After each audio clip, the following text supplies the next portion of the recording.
सुरु गरौँ। हेलो, म चाहिँ यहाँ स्टोरी भन्न आएको।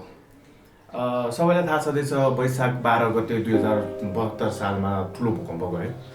अब त्यसमा चाहिँ अलिकति सुनाउन लागेको स्टोरी चाहिँ मेरो छ भन्ने जस्तो लागेर चाहिँ I started with my team कि ल गरिदिउँ भन्ने कुरा भयो। के भयो भने 11 गते चाहिँ मेरो लाइफ चाहिँ यस्तो पिक्चर पर्फेक्ट हुन गयो कि किनभने एभ्रिथिङ वाज प्लान्ड भनौँ न। अब जस्तै 11 गते मेरो के भयो भने वेलकम प्रोग्राम थियो, डान्स गरियो उसमा वेलकम प्रोग्राममा। अनि माइक्रोसफ्टले चाहिँ एउटा ठुलो सफ्टवेयर कम्पिटिसन गर्छ वर्ल्ड वाइड, त्यो चाहिँ इमेजिन कप भन्छ। 2015मा त्यो कम्पिटिसनमा हामी नेसन वाइड रनर अप पनि भयो।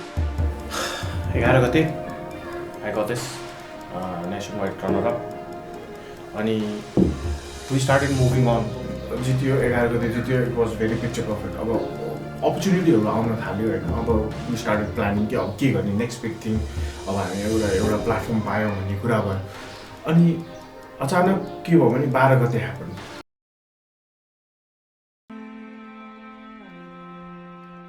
हामी एउटा मिटिङ बस्दैछौँ बसन्तपुरमा।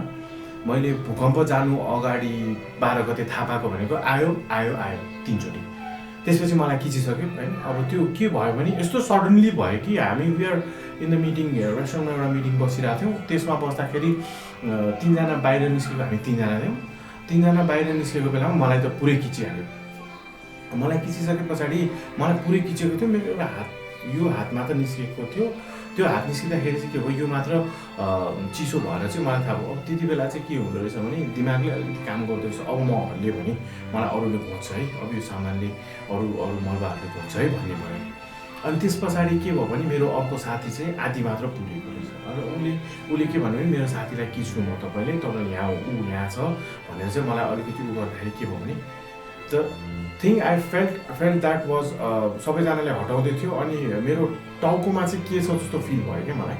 अनि त्यो फिल भइसके पछाडि मलाई त्यो अलि याद छ। त्यो भन्दाखेरि चाहिँ के भन्यो भने भन्दाखेरि बाबु त्यो गजुर काटेको छ, तिमी आफै निकाल, त्यो चाहिँ हुँदैन भनेर त्यहाँको भलिन्टियरहरूले भन्नुभयो। त्यो निकाल्ने बित्तिकै मोबाइल हातमै थियो, मेरो मोबाइल हातमै थियो। मोबाइलभरि रगत लगाएँ, मैले मोबाइल फालेँ। अनि त्यसपछि दे स्टार्टेड क्यारिङ मी। अनि त्यो बोक्दाखेरि के भन्नुभयो भने उहाँले, मलाई त थाहा भएन। मेरो फर्स्ट सेन्स चाहिँ के थियो भने त्यो पुरानो घर थियो, त्यो भत्क्यो अनि हामीलाई खिच्यो भन्ने भयो। अनि मैले त्यहाँ मलाई बोकिरहेको मान्छेलाई मैले सोद्धाखेरि चाहिँ भाइ धरहरा धरिसक्यो, असमसम्म भइसक्यो, नेपाललाई दशा लाग्यो, भूकम्प आयो भन्नुभयो। अनि त्यही रेस्टुरेन्टको रिसेप्सनमा गएर मलाई राख्नु पर्यो। अनि त्यो सिचुएसन यस्तो स्केरी थियो कि 3जना फिमेल हुनुहुन्थ्यो, 3जना रगतमा लतपत। अनि अलिकति नजिक एकजना फिमेल उहाँ साइडमा सुतिरहनु भएको थियो। त्यसलाई उहाँलाई मैले सोद्धा उठाउन खोजेँ, उहाँ उठ्नु भएन। त्यो सिचुएसनमा गर्दाखेरि चाहिँ मेरो त्यो गजुरले गर्दा ब्लड लस भएको कारणले अहिले पनि मेरो स्कार छ। त्यो ब्लड लस भएको कारणले चाहिँ मलाई निन्दा लाग्न थाल्यो। अनि अहिले पनि मलाई याद आउँछ, मैले यस्तो छाम्दाखेरि मेरो हातभरि रगत लाग्थ्यो। अनि त्यति बेला चाहिँ यस्तो मजाको निन्दा लाग्दो रहेछ होइन। अब माइन्ड बडी सबैले के भन्दो रहेछ भने अब सुत, तँलाई ठिक हुन्छ, तँ उठ्छस् राम्रोसित बिहान, अब सुत भन्ने हुँदो रहेछ। अब त्यति बेला चाहिँ if you are destined to live हुन्छ भन्छ नि। अब त्यति बेला चाहिँ अब एकजना मान्छे आएर मलाई एक झापड हालेर होइन, भाउ यस्तो बेलामा सुत्नु हुनु, सुतेपछि सुतै हुन्छ भनेर भन्यो। अनि वे ब्याक चाहिँ मेरो के भएको थियो भने मेरो एक्सिडेन्ट भयो, खुट्टै भाँचेको थियो। अनि त्यो खुट्टा भाँच्दाखेरि हड्डी भाँचेर केही हुँदैन, त्यसको फ्रेगमेन्ट्सले चाहिँ खुट्टा एम्पुटेट पर्न सक्छ। त्यही भएर सिधा बनाउनु, खुट्टा बाँधिया छ भनेर भन्थ्यो कि। अनि त्यो गर्दाखेरि चाहिँ मैले त्यही मान्छेलाई के भन्यो भने त्यो काठहरू झरिरहेको छ, त्यो लिएर आएर मेरो खुट्टा सिधा गरेर बाँधिदिनु भने। अनि त्यो बाँधिदिनु भन्दाखेरि ल हुन्छ त भनेर भन्यो। के भइरहेको थियो भने यतापट्टि काष्ठमण्डपमा धेरै क्याजुअलिटी भएको थियो र भलिन्टियर त थियो, ब्लड डोनेसन प्रोग्राम भइरहेको थियो। तर ब्लड डोनेसन थियो, तर दे आर नट हुन्छ नि यो कुराको लागि ट्रेन थिएन। अनि त्यही भएर चाहिँ अब हुन्छ नि उहाँले क्याजुअली सोध्नुभयो, उहाँले बाँधेर गइदिनु भयो। अनि त्यस पछाडि फेरि अब त्यो भलिन्टियरहरू आउनुभयो। अनि फरेनर हुनुहुन्थ्यो। अनि उहाँले के भन्नु, क्यान यु वक भनेर सोध्नुभयो। अनि त्यो सिचुएसनमा मलाई दुइटै खुट्टा दुखिरहेको थियो। अनि मैले के भने नि आई कान्ट वक, अब you have to carry me भनेर भने। अब के गर्ने, केहीमा गर्ने, न स्ट्रेचर छ न केही छ है। अब त्यसमा गर्दाखेरि मैले आफैले नै त्यो होटलको साइडमा चाहिँ नेपालको ठुलो झन्डा थियो, अनि त्यसमा चाहिँ मलाई क्यारी गर्नु, त्यसमा क्यारी गर्नु भनेर भने। उहाँले बोकेर लानुभयो। अनि त्यो ठ्याक्क लाएर बसन्तपुरको बाहिरपट्टि राखिरहेको थियो। भूकम्प आइरहेको थियो, हल्लाइरहेको थियो, होस् छ मलाई त्यति बेलासम्म। एक्ज्याक्टली अब एकदम फिल्ममा जुन पोर्ट्रेट गरेको छ त्यस्तै हुने रहेछ कि हुन्छ नि अब आई वाज लाइङ डाउन अनि सबैजना साथीले मलाई हेरिरहेछ सबैजना आफन्तले मलाई हेरिरहेछ होइन उठ्न खोज्छु म उठ्न सक्दिनँ होइन अब म यति लेभलमा कमजोर भइसक्यो कि मेरो पुरै खुट्टामा ड्रिल गरेर दुनियाँ थरीको रड हालेको छ टाउकोमा पुरै स्टिचेस छ होइन अब हुन्छ नि अलिकति के भइरहेछ मलाई भन्ने भयो तर अहिले पनि what I was in believing कि म सटरडे फ्रेन्ड भएँ सन्डे म उठेँ त्यो भन्दाखेरि मेरो साथीले के भन्नु बरु आज त 9 दिनपछि उठेको तिमी भने I had no idea where I was मलाई केही आइडिया छैन केही छैन त्यो दाइ भेट्नु त्यो गर्नु सबै कुरा अलाइन हुँदै गएर चाहिँ I was in ICU ventilator चलाइएको थियो मलाई अनि आई वाज हो टु डाई होइन अब त्यो कुरामा चाहिँ मेरो पेरेन्ट्स मेरो नजिकको मान्छेहरूलाई कति के भयो होला I had no idea I was just there sleeping lying responding गर्छु भन्ने चाहिँ तर मलाई आइडिया छैन त्यो सिचुएसनमा आई रियलाइज कि म 9 दिनपछि उठिरहेको छु होइन अनि त्यसपछि अर्को च्यालेन्ज आयो त्यो अर्को च्यालेन्ज चाहिँ के हो भने अब सबै डक्टर्सहरूले दे स्टार्ट टेलिङ मी कि अब हिँड्न सक्ने चान्सेस कम छ होइन अब के त्यस्तो भन्ने थालेँ अनि टाइम वेन्ट बाई 29 गते आयो 29 गते आउँदाखेरि के भयो भने मेरो बर्थडे थियो 29 गते हामी 4 तला माथि थियौँ 4 तला माथिमा के भयो भने हामी बसिरहेको थियौँ सबैलाई केक दियौँ ल ठिक छ नेक्स्ट लाइफ भनेर भनिरहेको थियौँ केक दिनासाथ यस्तो भूकम्पले हिट गर्यो कि यस्तो भूकम्पले हिट गर्यो त्यति बेला पनि आई थट कि अब सबै परिवार थियो अब यही हो अब कुनै पनि बखत यो बिल्डिङ खस्छ अनि we are about to die okay होइन अब त्यो मर्ने भन्ने सिचुएसन त यस्तो फ्रिक्वेन्ट हुन थाल्यो कि अब मरिन्छ भन्ने भयो अनि त्यसपछि के छ मेरो सानीमाको छोरा थियो he was 14 something and I was 75 kilos त्यस बेलामा के भन्छ भने म बोक्छु भन्छ म बोकेर तपाईँलाई तल उतार्छु भन्छु अब सक्छस् त भन्छु अब खुट्टा समात्नु पऱ्यो सबै गर्नु पऱ्यो अब हुँदैन सकिँदैन भन्ने कुरा भयो होइन अनि त्यस पछाडि के भयो उसले बोकेर तल ल्यायो त्यसपछि तल ल्याइसके पछाडि के भयो भने बाहिर बस्नु पऱ्यो न त्यो बिल्डिङमा जान सकिन्छ मेरो खुट्टा बाहिर भइसक्यो कन्टामिनेसन अनि सबै कुरा हुन थाल्यो अनि त्यसपछि के हो भने डक्टर स्टार्ट टेलिङ मी कि अब हिँड्न सक्ने चान्सेस कम छ एकदमै सिभियरली भाँचेको छ त्यो घाउ नभरिकन हुँदैन यस्तो भन्न थालेँ अनि त्यस पछाडि के भयो भने अब हामी हुन्छ नि अब त्यस पछाडि पनि अब अप्सनै भएन कि मलाई स्ट्रङ हुनु बाहेक अरू कुनै अप्सनै भएन होइन अब हुन्छ ठिक छ भनेर अब सबै डक्टर्सहरूले पनि सान्त्वना दिने भएर उहरूले पनि के छ अब ज्यानै गएर त खप्नु पर्ने बेलामा अब एउटा खुट्टा भने अब केही गर्नुला नि बाबु भन्ने अब त्यस्तो गरिसके पछाडि हुन्छ नि आई स्टार्टेड फिलिङ त अब भयो अब जाने अब गएर जान्छ अब देखा जाएगा भन्ने कुरा भयो अनि त्यसपछि माई ड्याड मेरो बाबाले चाहिँ अब एकचोटि त्यो बिएनबीमै एकचोटि पहिला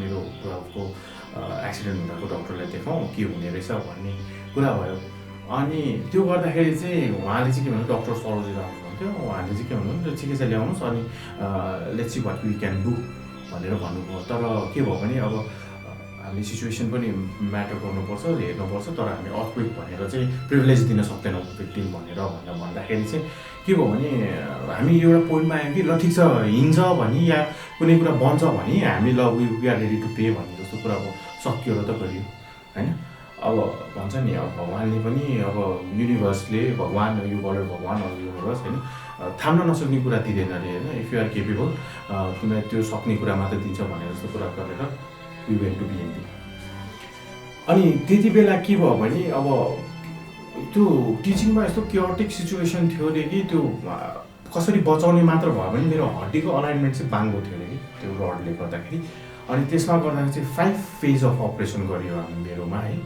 त्यो गर्दाखेरि पनि अर्को च्यालेन्जेस फेरि आयो there was challenges after challenges क्या अब त्यो कुरामा के भयो भने पहिला सुरु हामीले के सोचेको थियो भने अब अपरेसन गरेपछि हुन्छ भन्दाखेरि के हुनु पर्यो भनेको कुरा हुँदैन रहेछ फर्स्ट फेज अपरेसन गर्यो सेकेन्ड फेज भएन थर्ड फेज फोर्थ फेज गर्दाखेरि के भयो भने मेरो हड्डी एकदम गिलो भइसकेको छ अब फेरि के होला भन्ने जस्तो भयो अरे अनि त्यो सिचुएसनमा लाइफले चाहिँ keeps on hitting you back अब हामी कसरी कोप अप गर्ने मेरो फ्यामिली अनि सबभन्दा पेनफुल मोमेन्ट भनेको के हुन्छ भने you are a fully grown guy and you can't do anything or even go to toilet without assistance त्यति बेला मलाई फिल भयो कि वाइ मी किन मलाई मात्र यस्तो भइरहेछ अब सबैभन्दा म मोर्ते भेट्ने हुन्थ्यो भन्ने जस्तो वाला फिलिङ आउने रहेछ क्या। अब त्यसमा पनि अब त्यसपछि पनि फेरि अब सेकेन्ड फेज थर्ड फेज हुँदै गयो अनि ग्रेजुअली इम्प्रुभमेन्ट देखिँदै गयो क्या। आई स्टार्टेड वर्किङ बैशाखीको सहाराले होइन।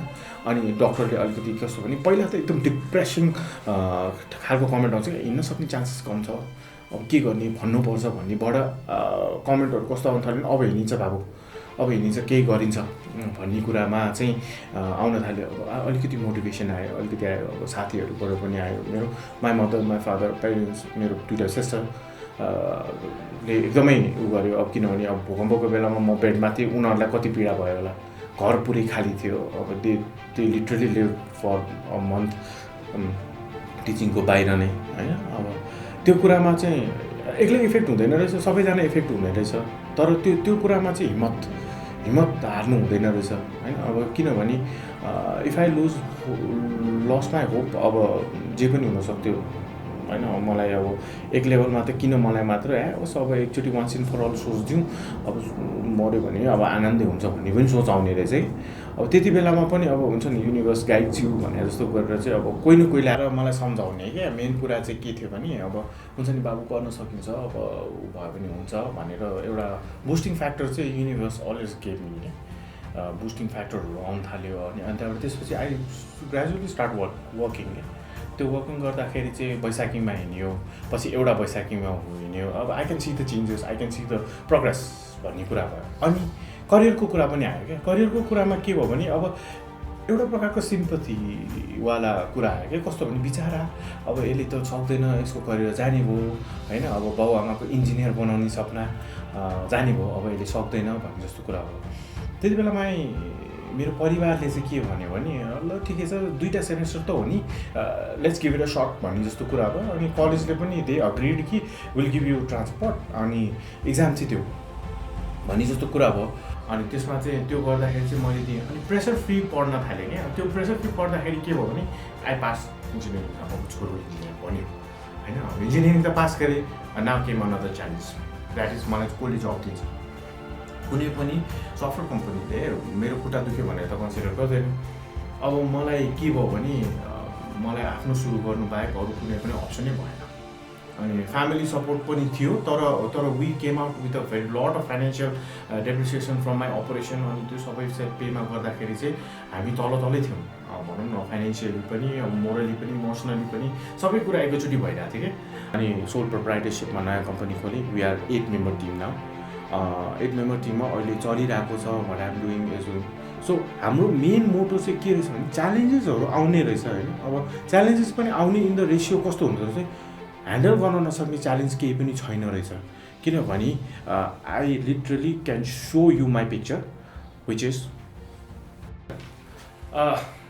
मेरो फोटोग्राफर ड्याडले चाहिँ एउटा स्टोरी टेलिङ जस्तो गरेर कोलाज बनाउनु भएको छ, which literally tells my story of earthquake. I can show you my collage. त्यसमा चाहिँ मेरो अर्थक्वेक स्टोरी कोलाज गरेको छु होइन। अब this is my first picture, I am here. पुरै गाड्दाखेरि मेरो टाउको मात्र देखेको छ। अनि सेकेन्ड पिक्चरमा आई एम रेस्क्युड, अब अलिअलि मलबा हटाइसकेको थियो। अनि दिस इज द टेम्पल, त्यो कुमारी घरभन्दा अलिकति अगाडिको ठुलो टेम्पलको रबलले चाहिँ मलाई खिचेको हो।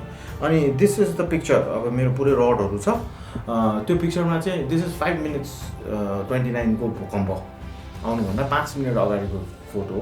माई ड्याडको फोटोग्राफर क्यामेरा थियो, त्यही भएर चाहिँ यो गर्दाखेरि चाहिँ मेरो हालत एकदम खस्दै थियो भनौँ यो सिचुएसनमा। यो हामीले कसलाई चाहिँ के गरेको छ to tell my story.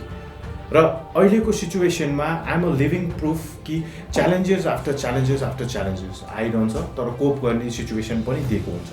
So don't lose hope, life भने चलिरहन्छ होइन। मेरो त चल्यो।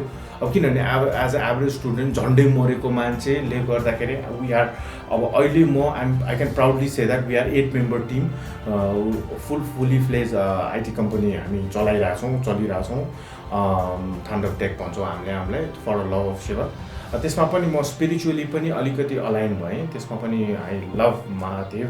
अनि त्यो कुरामा पनि भइरहेको छ। एउटा हिम्मत दिने बाटो हुने रहेछ, त्यो मेरो वे भयो। अब अरूले म मान्दिनँ, म गर्दिनँ, लेट्स कल इट युनिभर्स भनेर नि उहाँहरूको विल हो अब त्यो कुरा हो। तर हाम्रो यो मेन मोटो चाहिँ भनेको there is no success story, challenges आउँछ आइरहेछ, मलाई पनि अहिले आइरहेछ। अहिले पेन्डेमिकको सिचुएसन पनि च्यालेन्ज हो एउटा सिचुएसनमा, अब त्यो पनि आउँछ। हामीलाई हाम्रो च्यालेन्जेस छ, तपाईँहरूलाई तपाईँको च्यालेन्जेस होला, तर त्यसमा हामीले what I want to portray, what we ताण्डव take want to portray is life हो, चल्छ, च्यालेन्जेसहरू आउँछ, हिम्मत नहार्नु। Either you say want to do it spiritually or हिम्मत एज अ होल जान्छ भने पनि fine, but our main motto of this session is life हो, चलिरहन्छ यार, च्यालेन्जेस आउँछ जान्छ। It's just a phase.